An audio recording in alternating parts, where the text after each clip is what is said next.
Hi, നമസ്കാരം മാഷേ. നമസ്കാരം. മാഷിന്റെ പേരെന്തായിരുന്നു? എൻ്റെ പേര് സുനിൽ. പാവറട്ടിയിലാണ് വീട്.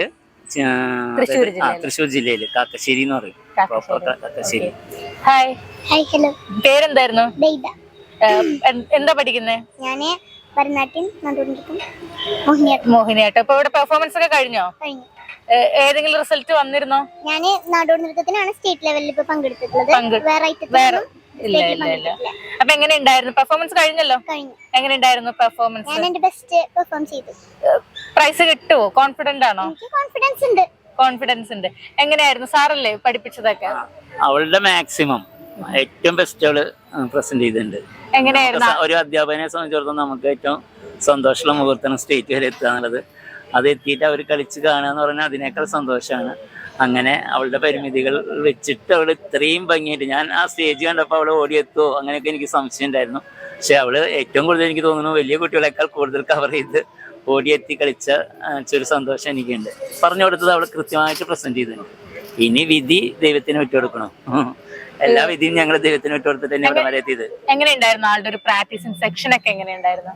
അതായത് ഇവര് 23 കിലോമീറ്റർ ദൂരത്തു നിന്നാണ് എൻ്റെ വീട്ടിലേക്ക് പ്രാക്ടീസ് ചെയ്യാൻ വരുന്നത്. അത് ഡെയിലി കൃത്യമായിട്ട് 5:30 വരാൻ പറഞ്ഞാൽ 5:30 എത്തും, 7 മണിക്ക് വരാൻ പറഞ്ഞാൽ 7:30 എത്തും, 10 മണിക്ക് എന്ന് പറഞ്ഞാൽ 10 മണിക്കും എത്തും. പൂവ രാത്രി 11:30, 11 മണി അല്ലെങ്കിൽ അത്രയും വൈകിയാലും അവൾക്ക് ആ ഓരോ സംശയങ്ങളും തീർത്തിട്ട്. ഭരതനാട്യം സബ് ജില്ലയിൽ പങ്കെടുപ്പിച്ചിട്ടുണ്ടായിരുന്നു, സെക്കൻഡ് കിട്ടിയിട്ടുണ്ടായിരുന്നു. അവിടുന്ന് അപ്പീൽ കിട്ടിയില്ല, അതുകൊണ്ട് ജില്ലയിൽ പങ്കെടുക്കാൻ പറ്റിയില്ല. അവളെ എല്ലാ കാര്യങ്ങളും കൃത്യമായിട്ട് സംശയം ചോദിച്ചിട്ട് അത് തീർത്തിട്ടേ അവള് പോവുള്ളൂ. അവളുടെ സംശയം അവള് നിരീകരിച്ചിട്ടേ അവള് പുറത്തേക്ക് ഇറങ്ങുള്ളൂ. അങ്ങനത്തെ ഒരു സ്റ്റുഡൻ്റാണ്. നമ്മുടെ ക്ലാസ്സിൽ തന്നെ ഏറ്റവും ബെസ്റ്റ് സ്റ്റുഡൻറ് എന്ന് വേണമെങ്കിൽ പറയാം.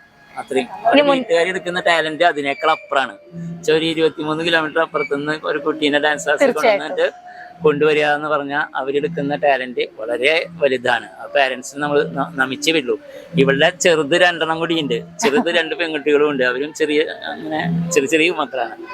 അവരെ കൊണ്ടുവന്ന് റൂമിൽ അവിടെ ഇട്ടിട്ട് അവർ ഒരുമിച്ച് ഫാമിലി അടക്കം വന്നിട്ടടക്കം വരെ പ്രാക്ടീസ് ചെയ്ത് പോകുന്ന ഒരു ഫാമിലിയാണ്. അതുകൊണ്ട് നമുക്ക് സന്തോഷമാണ്. ഒരു പാരന്റ്സ് എടുത്ത ആ ഒരു വലിയ ഒരു ഇതിനെ നമ്മൾ സെല്യൂട്ട് ചെയ്തേ പറ്റുള്ളൂ. തീർച്ചയായിട്ടും.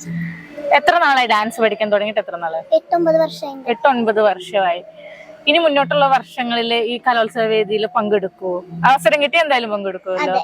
തീർച്ചയായും. ഒരു പ്രൊഫഷനായിട്ട് തന്നെ ഡാൻസ് മുന്നോട്ട് ജീവിതത്തിൽ കൂടെ കൂട്ടുവോ? അങ്ങനെ കൂടെ കൂട്ടാൻ ശ്രമിക്കാം. അല്ലെങ്കിൽ ഡാൻസ് അല്ലെങ്കിൽ പിന്നെ ഏതൊരു ഫീൽഡിലോട്ട് പോകാനാ താല്പര്യം? ഇന്ത്യൻ എയർഫോഴ്സിൽ പൈലറ്റ് ആവാനാണ് ഇഷ്ടം. അയ്യോ, നല്ല നടക്കട്ടെ. അപ്പൊ എല്ലാ സ്വപ്നങ്ങളും നടക്കട്ടെ. ഏറ്റവും കൂടുതൽ സപ്പോർട്ട് ചെയ്യുന്നതാണ് ഡാൻസ് കളിക്കാനായിട്ട് ഏറ്റവും കൂടുതൽ സപ്പോർട്ടിങ് അച്ഛനമ്മയും തന്നെ ഭയങ്കര സപ്പോർട്ടീവാണ്. അപ്പൊ എല്ലാ ആഗ്രഹങ്ങളും അതുപോലെ നടക്കട്ടെ. അപ്പൊ കണ്ടതിൽ സന്തോഷം. അതുപോലെ പ്രൈസ് അനൗൺസ് ചെയ്തിട്ടില്ലല്ലോ, അപ്പൊ നന്നായിട്ട് തന്നെ എല്ലാം നടക്കട്ടെ. Thank you so much.